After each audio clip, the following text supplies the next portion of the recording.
Mapapatawad ng Diyos ang iyong mga kasalanan. Ako po si Father Fiel Pareha at ito po ang ating segment, ang Daily Devotion, na kung saan tayo po ay magdarasal, magbabasa at magdidilay kasama ng salita ng Diyos sa buong taon.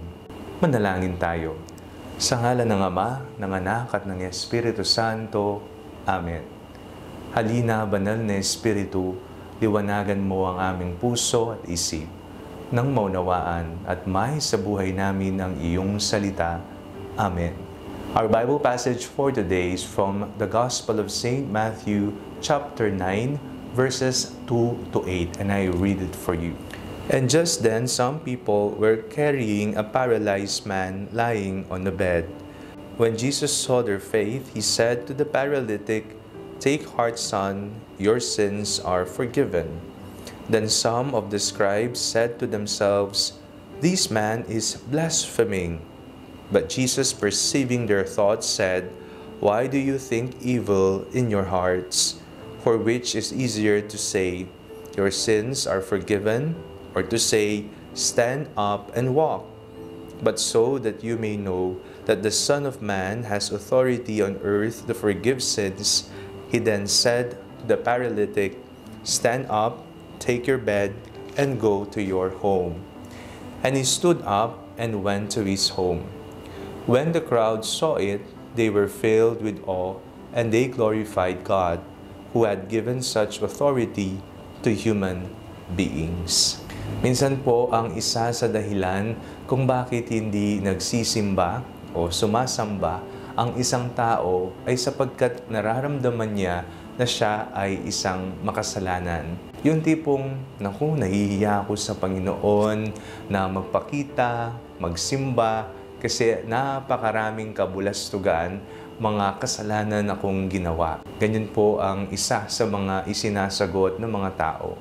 Ang ating pong binasang ebanghelyo sa araw na ito ay isa pong patunay na ang Panginoon ay nagpapatawad sa ating mga kasalanan. Nararamdaman po natin na tayo ay hindi karapat-dapat. Unworthy tayo sa harapan ng Diyos. At yan naman po talaga ang totoo. Ngunit minarapat ng Diyos na tayo ay mahalin, iligtas, at patawarin sa ating mga kasalanan. May daladalang paralitiko ang mga tao kay Jesus.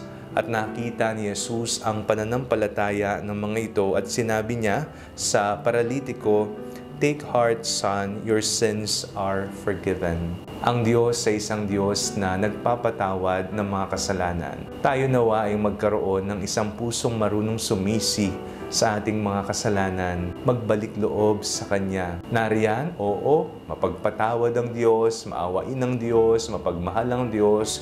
Kung matigas naman ang ating puso at nakasara ito, paano papasok ang awa ng Diyos? Sapagkat nirerespeto din ng Panginoon ang ating kalayaan.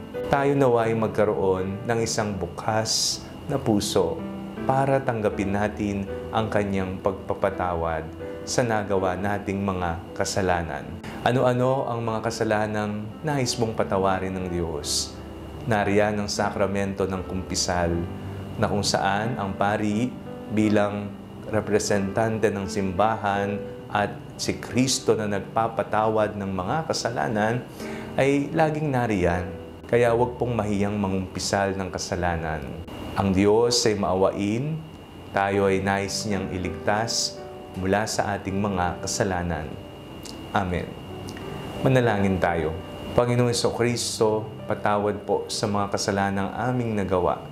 Pagkalooban niyo po kami ng isang pusong nagsisisi sa aming mga pagkakamali. Amen.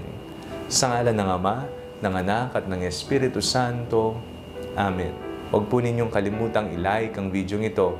Mag-comment po kayo and share it with your family and friends. Ang Panalangin Bago Matulog ay may sariling Facebook page na po. Huwag niyo pong kakalimutang mag-like at mag-follow dito. And do not forget to subscribe to our YouTube channel. I-click niyo lamang po ang link na nasa description ng video ito. O kaya naman po, just search Father Fiel Pareha. God bless you po.